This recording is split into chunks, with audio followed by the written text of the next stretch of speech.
Question 37, Pault. So the good news is that this is the last question under your syllabus E, which is your risk management.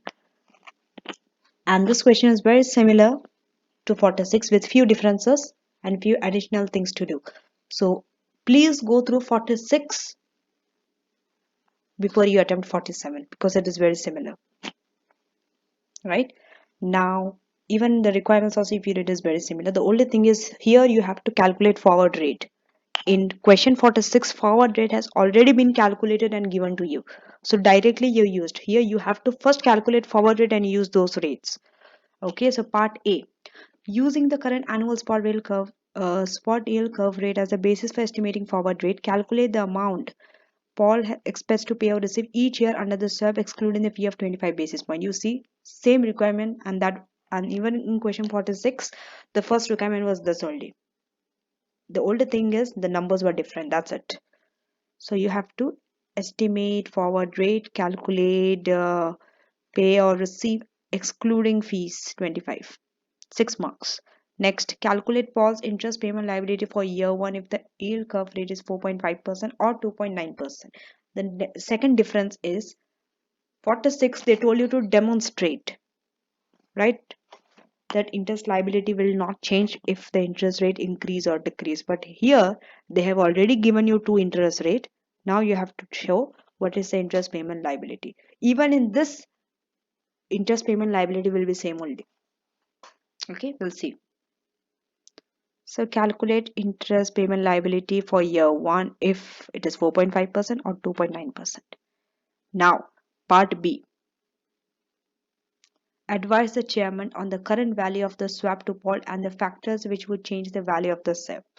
So current value of swap and factors which would change the value of the swap. Two things you need to talk about. C. Discuss advantages and disadvantages to the company of not undertaking a swap and being liable to pay interest at floating rate. Not undertaking a swap.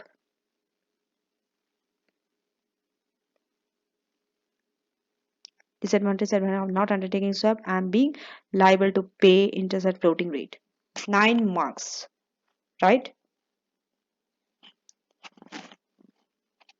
So I'll be explaining all this in this video. Now let's go to the requirements first. Pault is currently undertaking a major program of product development. Pault has made a significant investment in plant and machinery for his program over the next couple of years. Pault has also budgeted for significant development and launch costs for a number of new products. Although his finance director believes there is some uncertainty with this budgeted figures, as this will depend on competitive activity amongst other matters. For our thing, we don't need this first paragraph. It is just basically introduction. Our main thing which we need comes from your paragraph 2. Pault issued floating rate loan notes with a face value of 400 million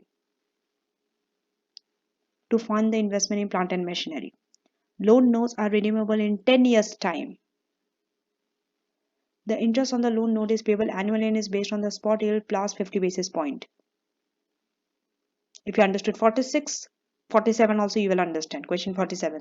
Paul's finance director has recently completed a review of company's overall financing strategy. His review has highlighted expectations that interest rates will increase over the next few years, although the predictions of financial experts in the media differ significantly.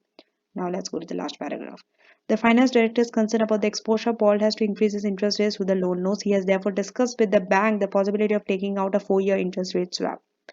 The proposed terms are that Paul would pay the bank interest based on an equivalent fix. You see, there also 46 also, company was paying a fixed rate to the bank, which is, in this case, the percentage is different. And in return, they are going to receive a variable amount based on the forward rate. You have to calculate this variable amount, okay? It is not given, you have to calculate this. Based on forward rate is also not given to you, you have to calculate this time. And how are you going to calculate the forward? It is said calculated from the annual spot yield curve rate.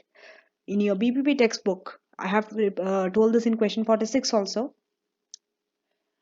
In your textbook, under after interest rate swap, there's a portion calculating interest rate swap. Go to that section. There's some question. Also do those questions. You will understand this question better. Then you will know how to value interest rate swap, how to find forward rate using annual spot yield curve rate at the time of payment minus 20 basis point. Okay. Payment and receipt will be made annually with the first one in a year's time. The bank would charge an annual fee of 25 basis point. So 25 basis point is the bank enters the swap. The annual spot yield curve rate has been given for the 4 years. Okay. And these are number of concerns which were raised at the board meeting when swap arrangement was discussed. What was it? First one, Paul's chairman wondered about the value of the swap arrangement to Paul and whether the value would change over time. If you see this one as for your part B, and the second one is coming for part C. One of the Paul's non-executive director objected to the arrangement, saying that in his opinion, the interest rate which Paul would pay and the bank charges were too high. Paul ought to stick with his floating rate commitment. That's when they are saying non-executive directors are not supporting swap. It is better to stay with floating rate commitment. That's what they are saying. Investors would be critical if at the end of the 4 year, Paul has paid higher costs under the swap than it would have done had it left the loan unhedged. Okay. So what we have to do, we have to find pay or receive each year under the swap, right? I have, okay. So now how much you have to pay? Pay is fixed, so that directly we can calculate, which is the fixed rate into 400. That was the face value of the bond, right? Now we have to find for 4 years the how much we are going to receive, right? And first, before we go to this, go to your workings. Working is important. We cannot use a rate. Year one, no issue. You can use the spot rate. From year 2, 3, 4, you have to use forward rate. How are you going to use that forward rate? Well, go through this spot rate if you see. So year one, it is 3.7%. No issue. Year two, you cannot use 4.25. You have to use forward rate. How are you going to use that forward rate? If you see it here, right? It is the second year's yield, which was 4.25%, right? Square, because it is for the year 2. If you see this one and this one, it will be same always. Divide by the first year's, which is 3.7% minus 1. This is like a formula. This you will know if you have gone through your textbook. Just right, this is the way only you have to calculate your swap. From your textbook you will understand. So you have to use this rate for year 2. For year 3, when you are going, you have to take the third year's over second year. So third year is 4.7% to 3. Okay, this is 3 and this 3. This 4 and this 4, it will be same only, right? And here it will be one year less, because you are taking the third year and the second year. Here you are taking the fourth year and the third year. Okay, so this other percentage you have to use. If you now go and see here, right, here you have been using, right, and don't forget rates are reduced by 20 basis point in calculation. They have told that it will be reduced by 20 basis point. Okay, I will take you through that requirement where they told. Okay, so calculated from annual spot will cover the time of payment minus 20 basis points. So minus 20 basis point. That means 4.8 minus 20, 4.6%. If you're seeing here, just see 5.61 minus 20, it will be 5.4. 6.31 minus 26.11. And into 400 because it is face value is 400. First year, no issue. You can use it. Okay. So now, at the start of the swap, Paul will expect to pay or receive the following net amount for each of the next 4 years. What are those? Basically, your receipt minus your payment. So first year you are receiving how much? 14 minus payment is how much? 19.39, right? If you see, the first two are payment and then last two is receipt. So that shall be easy for you. Now coming to second part, interest payment liability at 2.9% and 4.5%, right? This portion has to be there. This is the biggest issue when you're using technology, right? This portion has to be there. And the next, right? So first, I'm sorry. I've just got it off here. So if you can see, borrow at yield plus 50 basis point, yield plus 0.5, then you are going to receive yield minus 20 basis point, yield minus 0.2. Since you are going to receive, it is without bracket. Pay fixed, right? This is fixed. It will be in bracket. Then bank fee minus 25 basis point. Sorry, the bank fee is 25 basis point. That's why it is 0.25. And if you add all, right, here you are paying yield, here you are receiving yield, yield gets cancelled. So you are adding rest 0.5. Okay.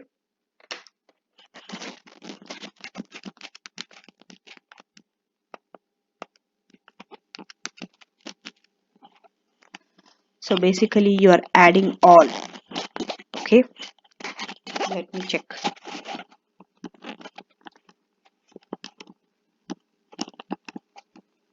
Yes, you are adding all. You are adding this 0.5. From here, there's 0.2. This one you are adding all. And you should be getting 5.797. Now coming to 2.9%. Right? Exactly copy paste. It's like question 46. Numbers are only different here. 2.9. How are you getting 13.6? It will be 2.9 plus 50 basis points. So 3.4.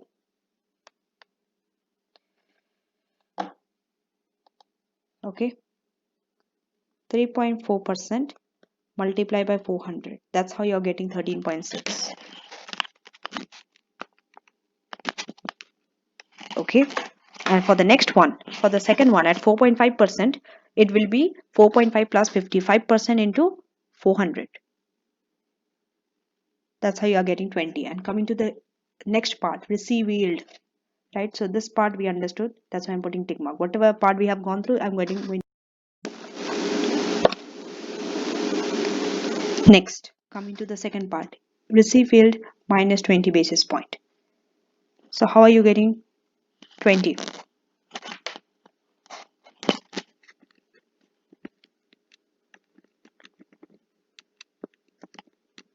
Right? It will be.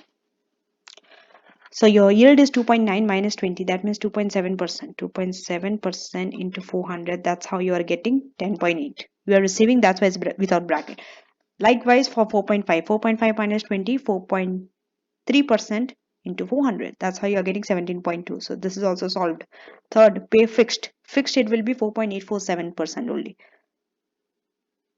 Right? We have just calculated above. If you see that this is the payment fixed. Coming to bank fee, it will be 25 basis point only. That means 0.25 into 400. That's why it's 1 and 1. And if you see this, there is no change. It will be same only. So the interest payment liability will be 23.19. Whatever the yield interest, as the receipt and payment are based on the yield curve net of interest rate fluctuations. Now coming to part B. Right? What is the requirement of part B? Let's go again. Part B they asked and is for 4 marks. Current value of swap you have to advise, and also factors which would change the value of the swap. So first we are going to talk about. First paragraph they are talking about the current value of swap. Second, the factors which would change the value of the swap. So at the start of the contract, the value of the swap will be 0. Always. The term offered by the bank equate the discounted value of the fixed rate payments by Paul with the variable payment by the bank. Okay. However, the value of the swap will not remain at 0. If interest rate increase more than expected, Paul will benefit from having to pay a fixed rate. You see, if interest rate increases, they don't have to, they will be benefited because they'll be paying a fixed rate only. And the value of the swap will increase. So because they have to pay a fixed rate, they are going for the swap, that value of the swap will increase. So the value of the swap will also change as the swap approaches maturity with fewer receipts and payment left. Okay. If you can, memorize it. Coming to part C, disadvantages, advantages of swap arrangement. Let's go. The swap represents a long-term commitment at a time when interest rate appears uncertain. It may be that interest rate rises are lower than expected. In this case, Paul will be committed to higher interest rate and finance costs may be higher if I have not been taken out the finance arrangements. Paul may not be able to take the action to relieve this commitment if it becomes clear that swap was unnecessary. Right? If they think that swap is not necessary, but they cannot take any action. Since they have made a commitment to go for a swap, they have to go for it, because it is like a long-term commitment, right? You don't know what's happening. Interest rates. Today, you don't know what's happening to the interest rate for the 4 years, but you have entered into a swap for the 4 years. It's a commitment, long-term commitment. Coming to second para, on the basis of expected forward rate, Paul will not start benefiting from the swap until year 3. If you see, you are not, okay, let me take you through this one. If you're seeing payment, so you are getting your receipt from third year onwards. That means you are getting the benefit from third year onwards only. Particularly during year 1, extra commitment to interest payments may be at an important burden at a time when Paul will have significant development and launch cost. Yes. You know that year 1, the first year, Paul is having significant development and launch costs from the case study you took. This is how you have to link with the case study. You should not give general advantages and disadvantages of swap, by the way. Right? Always link to the case study. So since year 1, they are going to have already so much cost in development and launch cost. Now there's an extra commitment to pay interest payments.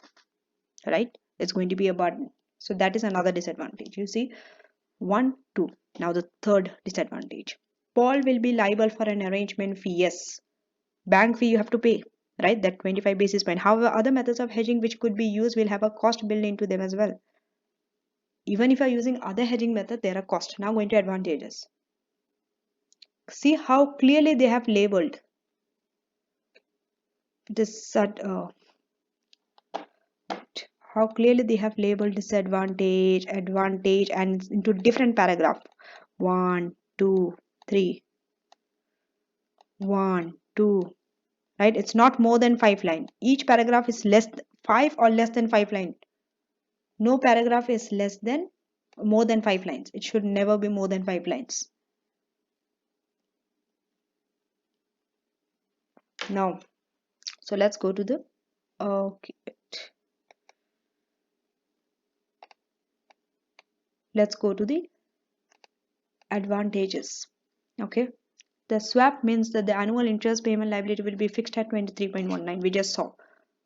Try to bring out your calculation part also and put it in the answer. Right? So annual interest payment will be fixed over the next 4 years. This is a certain figure which could be used in budgeting. Having a fixed figure helps planning, particularly as number of other costs associated with the investment are uncertain.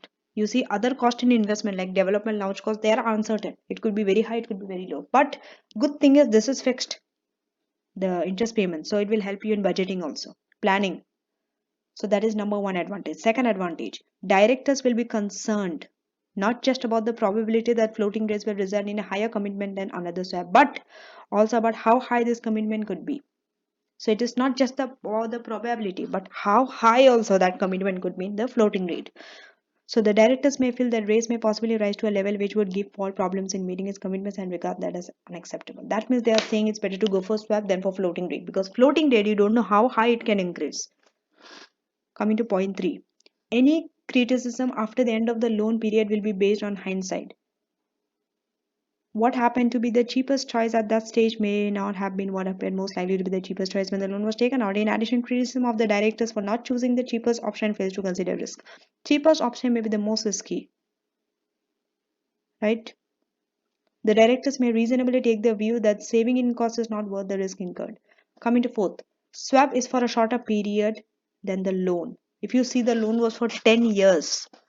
It is redeemable in 10 years time. Right? It was given there in the second paragraph. But swap is only for 4 years. So swap is shorter than the loan and thus allows the Paul to reconsider the position in 4 years time. So they can reconsider their position in those 4 years time. It may choose to take out another swap then on different terms or let the arrangement lapse and pay floating rate interest on the loan. So after that 4 years gets over, what they can do is they can take another swap at different terms or they can let it lapse and pay the floating rate, depending on the expectations at that time of future interest rate. That means after 4 years. Okay, let's make a time. So this is year 1, this is year, oh no, this, okay, this is year 10, not able to write. Okay, so this is 4th year. So after this 4th year gets over, from here 5th year, either you can take another loan or from this to this 5 to 10, you can go on floating rate. depending on expectations you have at this point.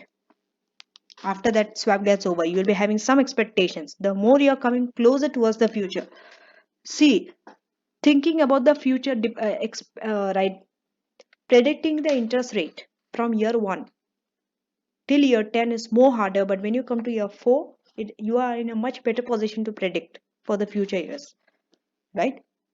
So that's it for this, and this is the last question. So with this, I completed my risk management section also. So what are the sections I completed? Let me brief it out. I completed syllabus A. There were 10 questions. The first 10 questions were for syllabus A. I completed that. I completed reconstruction, that was from question 30 to 35. The reconstruction portion is over, and today I completed the risk management also, which is syllabus E, question 36 to 47. So that means we are on the right track. We are going good. We are ahead of time. In fact, I have so many days. The February whole month is there for me to do mocks and past paper. So don't worry. I will be solving mocks. I'll be solving past papers, and I will also be making a report, video on report writing, because one of my student, she requested, okay, me to make a video on report writing. I will be doing that. So don't worry. After I complete all the revision kit questions. So now we are only left with very few questions. It is from part B, investment appraisal, and part C, mergers and acquisitions. Mergers and acquisitions, I'll be targeting the last, right? It is very lengthy questions and all. So investment appraisal, I just have, I think, 4 or 5 questions, very few questions to do. So I will finish off with that first, and then mergers and acquisitions, we can do it. It has so many workings, lengthy questions and all. So I want to touch it at the end, and then after that my plan is to start with the mocks and past papers. Yeah, that's it for today. Do take care and best of luck for your exam.